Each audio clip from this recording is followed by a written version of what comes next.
wabarakatuh. Waalaikumsalam warahmatullahi wabarakatuh. Bagaimana kabarnya hari ini Bu Hamidah? Ya, alhamdulillah baik. Sekalipun cuaca ya kadang hujan, kadang panas ya seperti itu. Saat ini kita sudah pendampingan individu 4, ya, di mana temanya evaluasi dan pengembangan proses pembelajaran. Ya. Kemudian fokus pendampingan kita ini ada 2, observasi kelas di kelas yang Ibu ajar, kemudian di mana nanti saya akan melihat modul budaya positif, pembelajaran berdiferensiasi, dan pembelajaran sosial emosional. Kemudian saya akan melakukan penilaian observasi selama Ibu mengajar di kelas. Ibu Hamidah, apa saja proses yang sudah berjalan selama 1 bulan ini? Selama 1 bulan itu yang terkait dengan modul pengambilan keputusan. Jadi kita betul-betul di modul itu kita diajari atau kayak ditemukan sebagai seorang pemimpin itu harus mengambil sebuah keputusan, sekalipun ada yang namanya dilema etika dan dilema moral itu harus betul-betul kita mengambil dari sisi positifnya, sekalipun ini ada sedikit yang melenceng dari aturan sekolah yang ada, tapi ketika kita melihat lebih banyak sisi positifnya, maka sebaiknya sebagai seorang pemimpin itu yang akan diambil seperti itu. Ini apa saja rencana tindak lanjut yang Ibu sudah lakukan selama pendampingan sebelumnya? Tindak lanjut itu ya seperti coaching Al-Furqan, yang kayak tujuannya seperti apa, kemudian prosesnya seperti itu. Kemudian berikutnya ini kita akan melakukan observasi pembelajaran di kelasnya Ibu, tapi ada beberapa hal yang saya lakukan. Pertama, pra-observasi. Ibu Hamidah, tujuan pembelajaran kita hari ini? Untuk pembelajaran hari ini di kelas itu yang tujuannya yaitu peserta didik atau siswa menganalisis proses masuknya agama Islam ke Indonesia. Di situ di dalamnya ada teori-teori, kemudian bagaimana perkembangan dari masuknya agama Islam ke Indonesia. Pengembangan apa yang hendak Ibu capai? Pengembangan saya harapkan ini siswa bisa mengerti dengan apa pembelajaran apa yang saya lakukan dengan metode diskusi, kemudian langsung memberikan contoh di sekitar lingkungan kita apa saja hasil budaya dari masuknya Islam ke Indonesia, agar anak-anak ini gampang mengerti ketika langsung dijelaskan contohnya yang ada di sekitar mereka. Bagaimana strategi yang Ibu siapkan? Selain perangkat pembelajaran, kemudian materi ada di buku, kemudian nantinya juga ada dalam bentuk PowerPoint, kemudian selanjutnya ada video. Jadi kita di sini bisa memberikan suatu semacam pilihan, ketika misalnya itu anak mau yang video silakan bisa, kemudian yang mau yang langsung membaca juga bisa seperti itu. Kemudian berikutnya ini kita akan melakukan observasi pembelajaran, tapi ada beberapa poin yang akan saya ingatkan ke Ibu, bahwa dalam penilaian nanti ini selama proses observasi pembelajaran ada 3 poin yang akan saya pantau dari Ibu. Mulai dari cara Ibu mengembangkan lingkungan kelas, apakah memfasilitasi murid secara nyaman, mulai dari kenyamanan lingkungan belajarnya, komunikasi positifnya Ibu, penerapan disiplin dan motivasi. Kemudian yang kedua, selama Ibu memandu proses belajar mengajar efektif, mulai dari pembukaan, muatan sosial emosionalnya, pendekatan dalam mendampingi murid, penggunaan strategi yang Ibu lakukan, dan penutupnya. Dan yang ketiga, saya akan menilai asesmen yang Ibu sudah siapkan, dari umpan balik siswa atau penilaian asesmen. Mari Bu, kita menuju kelasnya Ibu. Kita observasi pembelajaran ya.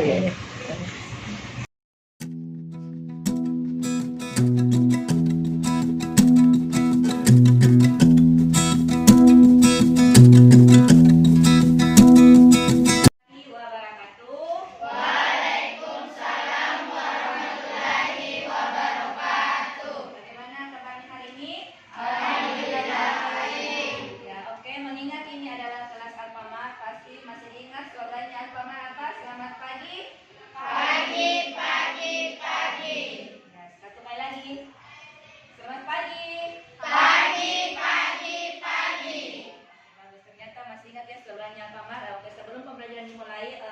belum mau mengakses dulu di siapa yang hadir yang hari ini.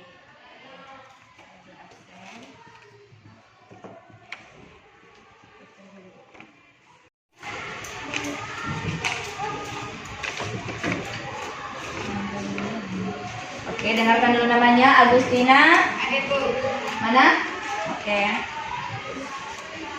Kemudian Aisyah Sadewa.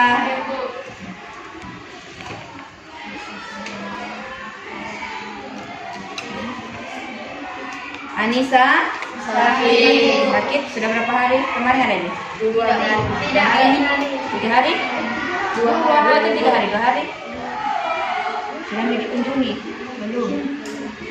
Oke, sakit. Aprisa Putri. Bisa. Ayu Kartika. Cinta Kirana. Indah. Oke, Elika. Satu saja.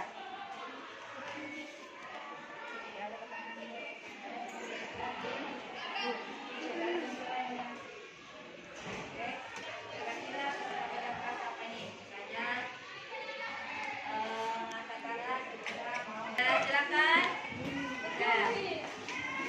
Ambil, mungkin bisa dibagi-bagi tanunya. Ya, kalau terlalu lebar, kesepakatan kelas, ya disebar saja, disebar di mana? Ya di atas, yang tinggi silakan yang tinggi. Ya. Oke. Ya.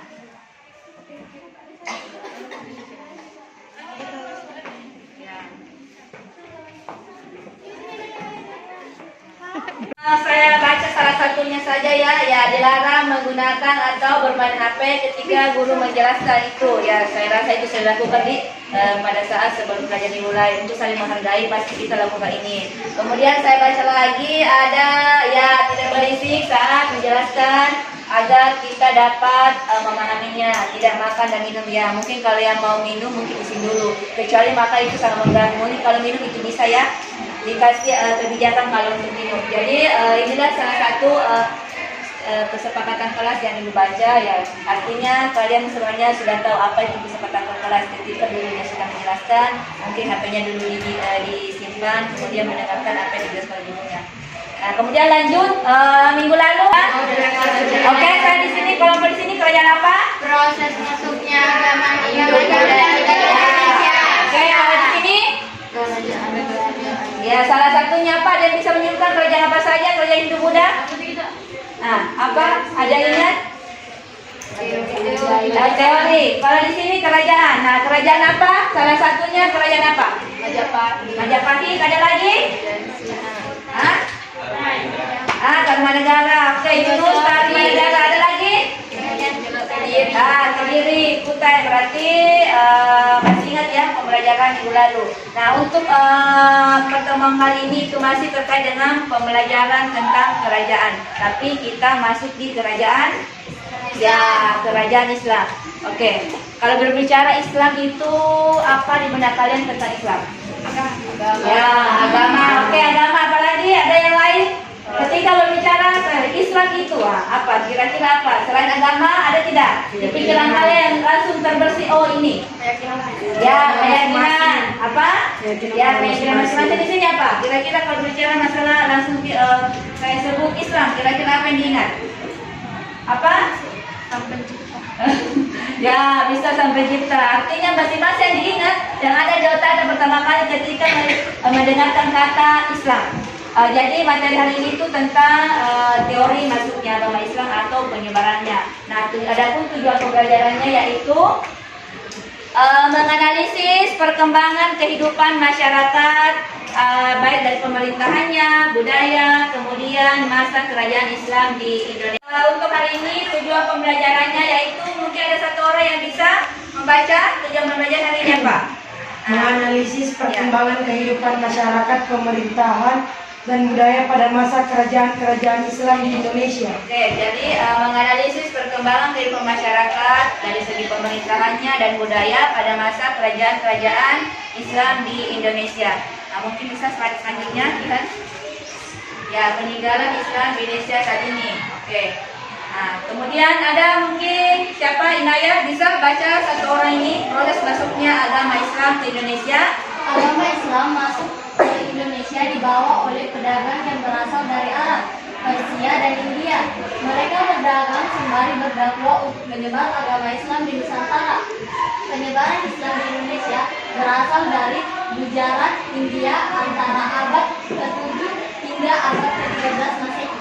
Berarti proses masuknya pertama kali itu adalah dibawa oleh pedagang India.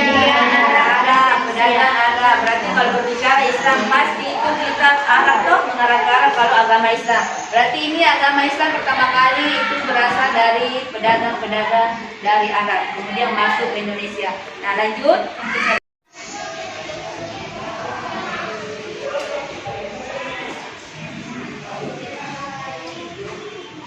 Sejarah dari India ya.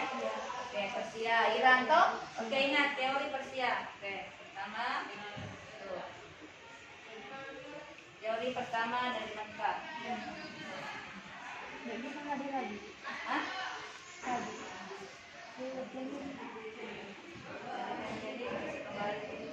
Oke, tuh. Toko yang memperkenalkan atau angka lama sekaligus pahlawan Indonesia. Yang pertama Mekah, kemudian yang kedua Gujarat atau India. Oke, itu benderanya. Toh, benderanya. Mana yang ini? Masing-masing ambil tiga di sini. Ini ada di sini. Pojok-pojok perwakilan di sini. Jadi sebentar masing-masing ambil. Silakan. Ambil di sini, kemudian kelompok berapa? Ya oke, kelompok 1 lanjut di sini. 2, siapa lagi? Di sini dulu. Perwakilannya. Silakan. Oke, kelompok berapa? Kelompok 3. Oke, lanjut. Siapa yang bisa mewakili situ?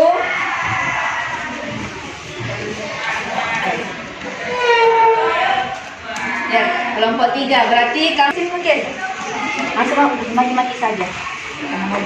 Oke ya, aku sebentar. Tadi kelompok 1, di berarti kelompok berapa? Kelompok 4, oke. Lanjut lagi siapa? Maki.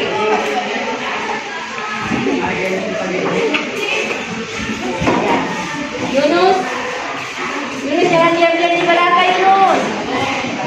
Oke, jadi ya kelompok 5. Lanjut Yunus. Kelompok 5 ini sudah ada ya.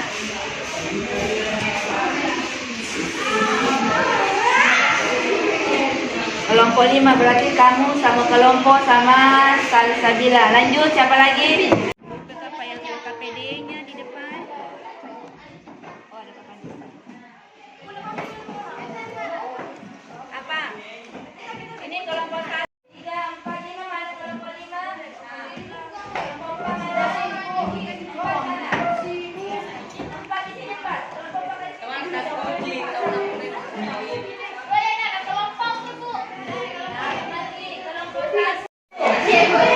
2 ini. Kelompok 3. Kelompok 4. Yang tidak ada 5. Lalu mati saja sini. 5. 1, 2, 3, 4, 5. Oke. Ya, sedikit ada ice breaking ya. Ice breaking jadi kalau misalnya saya bilang gajah itu pasti besar. Toh, semut pasti kecil, tapi kebalikannya. Ngerti lagi? Saya bilang gajah berarti kecil. Kalau misalnya semut berarti besar. Saya ulangnya, semut besar. Gajah kecil. Semut besar. Semut besar. Gajah kecil. Gajah kecil. Semut besar. Oke, berarti konsentrasinya sudah bagus ya.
Yasi samanarion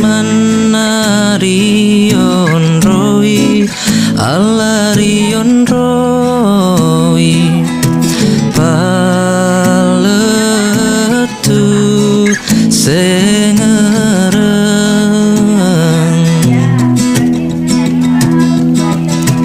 paletu sengereng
Assalamualaikum warahmatullahi wabarakatuh.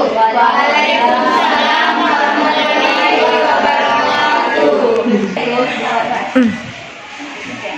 wabarakatuh. Assalamualaikum warahmatullahi wabarakatuh. Waalaikumsalam warahmatullahi wabarakatuh.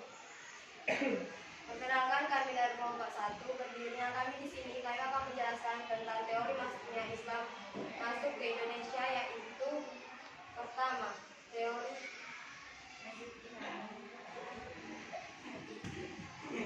Mekah, ketiga teori Persia, dan keempat teori Cina. Mengenai teori sejarah, teori ini sendiri dikemukakan oleh salah satu sarjana Belanda dari Universitas Leiden pada abad ke-19 yang bernama J. Nicol.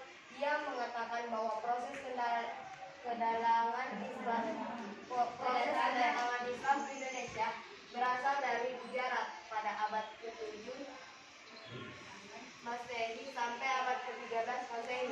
Gujarat ini terletak di India bagian barat dan berdekatan dengan Laut Arab. Selanjutnya teori baik, dipersilakan kelompok lain untuk memberi tanggapan.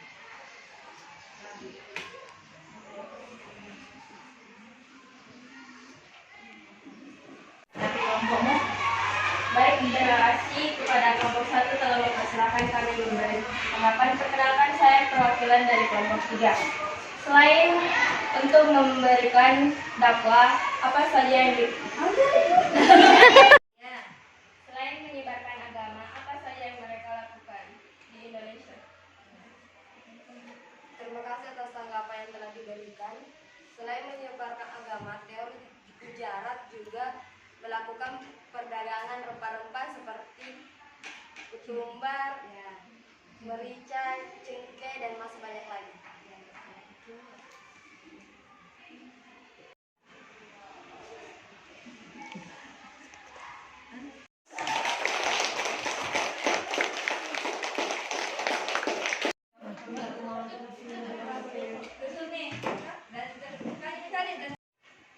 Baik, terima kasih atas jawaban yang telah diberikan dari kelompok 1. Sekian dan terima kasih. Assalamualaikum warahmatullahi wabarakatuh. Waalaikumsalam warahmatullahi wabarakatuh.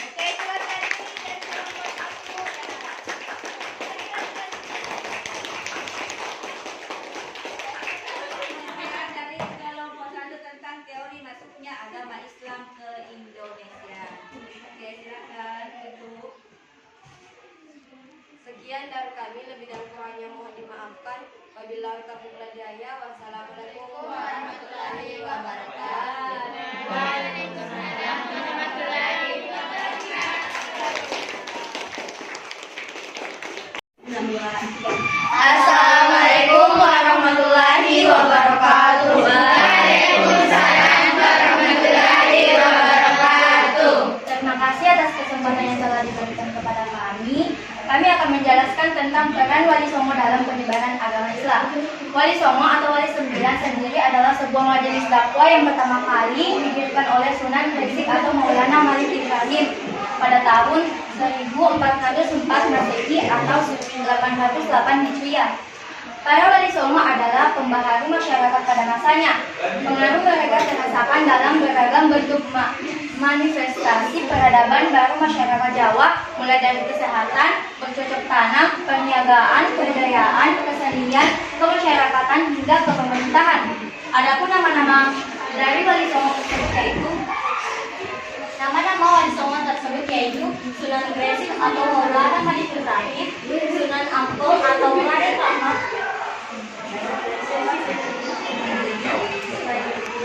Paku atau Ainun Yakin, Sunan Kalijaga atau Raden Sahir.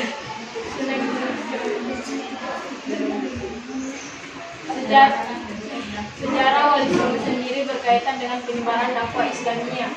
Tanah Jawa sukses dibilang tercatat dengan tinta emas. Dengan didukung penuh oleh tanah Demak Bintoro, agama Islam kemudian dianut oleh sebagian besar masyarakat Jawa mulai dari perkotaan, pedesaan dan Assalamualaikum warahmatullahi wabarakatuh. Waalaikumsalam warahmatullahi wabarakatuh. Pengantar kami dari kelompok 3, kami akan membacakan kerajaan-kerajaan Islam yang berada di Indonesia. Yang pertama, Kerajaan Samudra Pasai. Pada abad ke-13 Masehi, berdirilah Kerajaan Samudra Pasai. Kerajaan ini didirikan oleh Sultan Malik Al-Saleh. Kerajaan Samudra Pasai sendiri berada di Aceh Utara, tepatnya di Kabupaten Longsorong. Kerajaan Samudra Pasai sendiri dipercaya sebagai kerajaan Islam pertama di Indonesia. Dalam sejarahnya, Islam masuk ke kerajaan ini diperkirakan pada abad ke-15 Masehi. 2. Kerajaan Nasir Darussalam. Kerajaan ini terdiri daripada tahun 1515 dan didirikan oleh Sultan Ibrahim. Kerajaan ini mencakup daerah Bengal.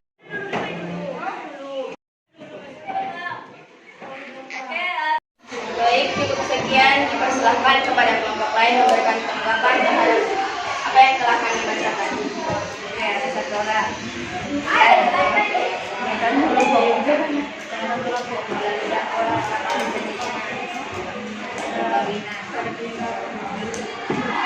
Assalamualaikum warahmatullahi wabarakatuh. Waalaikumsalam warahmatullahi wabarakatuh. Baik, pertama-tama terima kasih atas kesempatan yang telah diberikan. Saya perwakilan dari kelompok 1 ingin memberi tanggapan mengenai apakah penyebaran agama Islam melalui peperangan atau pertumpahan darah atau bagaimana. Baik, terima kasih untuk tanggapan tersebut. Melalui penyebaran agama Islam di Indonesia ini tidak melakukan pertumpahan darah, melainkan melalui dakwah, kesenian dan perdagangan serta perkawinan. Bagaimana kepada kelompok 1? Anggapannya sudah cukup dengar dan terima kasih atas kesempatannya. Oke, beri tepuk tangan juga.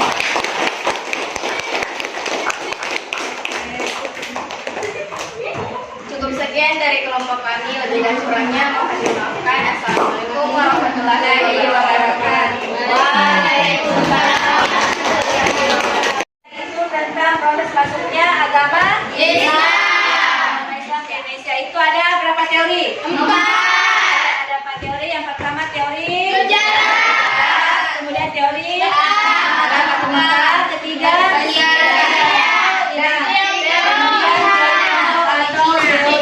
dari keempat teori ini sebenarnya tidak melakukan kekerasan dalam proses penyebarannya karena melalui perdagangan, kemudian perkawinan, kemudian tuan atau dakwah, yaitu adalah proses penyebaran agama Islam itu tidak melalui peperangan akan tetapi melalui perdagangan.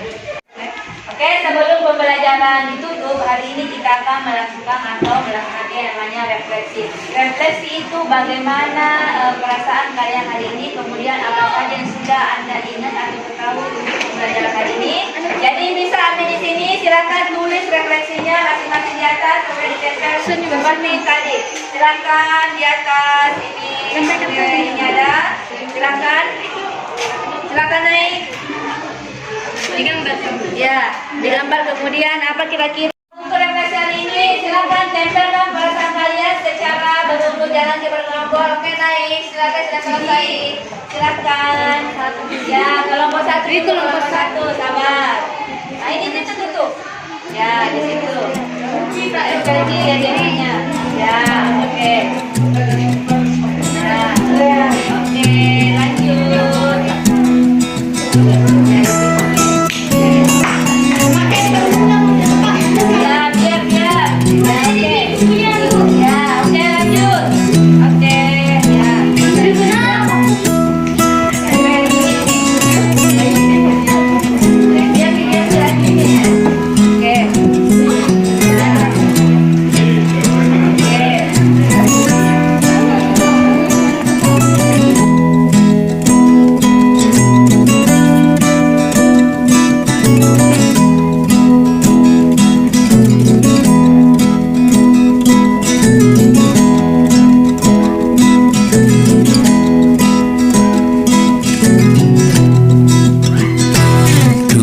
Bulu sama nama tertongang Indologo.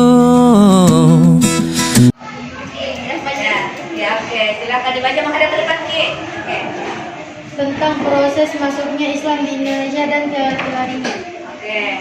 Saya senang membaca ini. Ya, salah satunya yang Sangat senang dengan pembelajaran hari ini karena sudah mengerti tentang proses masuknya Islam di Indonesia dengan tentang teori-teori Islam. oke. Hari ini pembelajarannya sangat menarik, kemudian antusias kalian juga sangat menarik dari pembelajaran kelompoknya, kemudian masing-masing persentasenya. Pokoknya hari ini luar biasa. Untuk hari ini cukup, terima kasih kerjasamanya. Saya ingin ucapan, wabillahi taufiq hidayah. Assalamualaikum warahmatullahi wabarakatuh. Waalaikumsalam warahmatullahi wabarakatuh.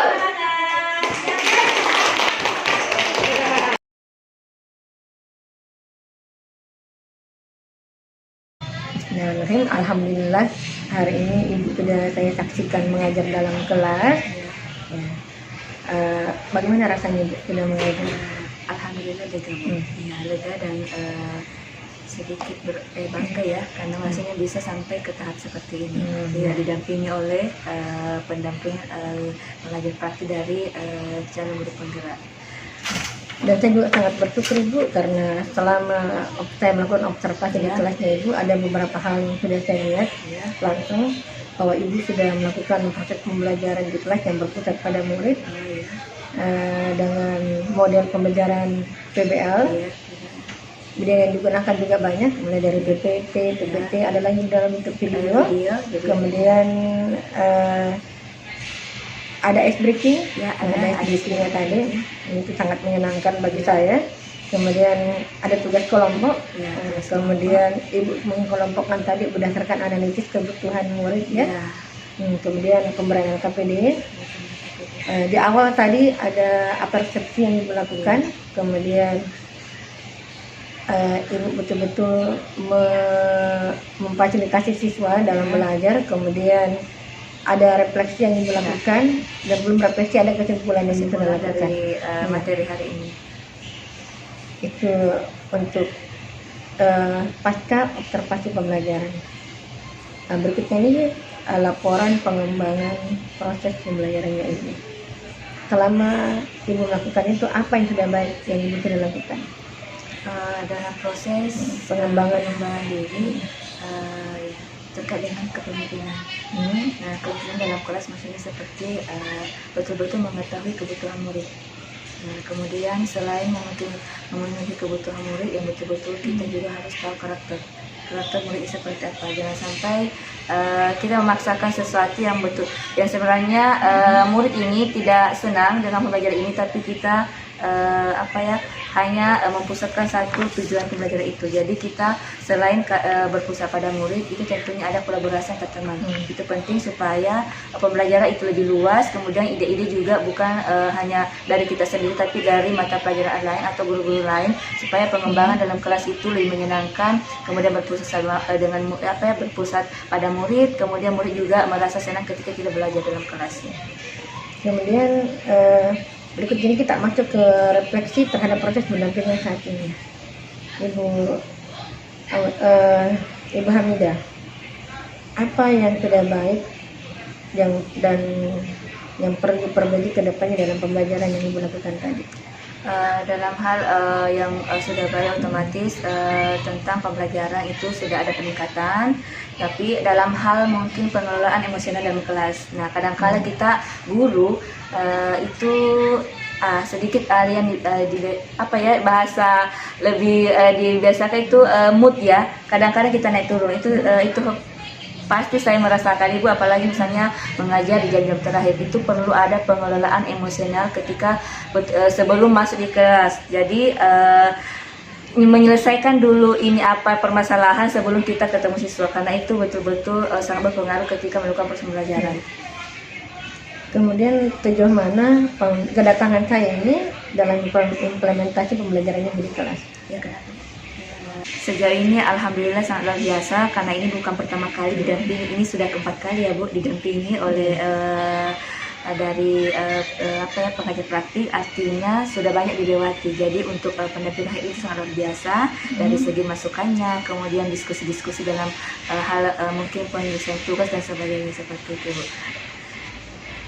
Kemudian untuk persiapan P5 nanti, saya harus sampaikan ke Ibu bahwa Ibu nanti harus mengajak satu rekan sejawat, dan rekan sejawat itu Ibu bimbing membuat RPT berdiferensiasi. Tentunya setelah Ibu bimbing, minta waktunya untuk Ibu observasi dalam kelasnya 2 jam. 2 jam. Setelah itu, sebelum melakukan observasi, berarti akan melakukan observasi pembelajaran, kemudian pasca observasi pembelajaran, kemudian terakhir laporan pengembangan proses pembelajarannya. Dan nanti itu Ibu akan sampaikan ke saya hasilnya. Jadi nanti persiapan P5 yang harus Ibu lakukan. Jadi mengajar mungkin belum, saya tidak ada, tapi nanti pada saat pasca saya pasti insya Allah datang. Seperti itu. Saya sebagai CGV itu memberikan yang seperti ini. Iya, posisinya Ibu nanti supervisor. Yang diobservasi di rekan sejawatnya Ibu. Jadi sama settingannya dengan hari ini. Iya. Cukup sekian pendampingan yang di video 4 kita hari ini. Wassalamualaikum warahmatullahi wabarakatuh. Waalaikumsalam warahmatullahi wabarakatuh.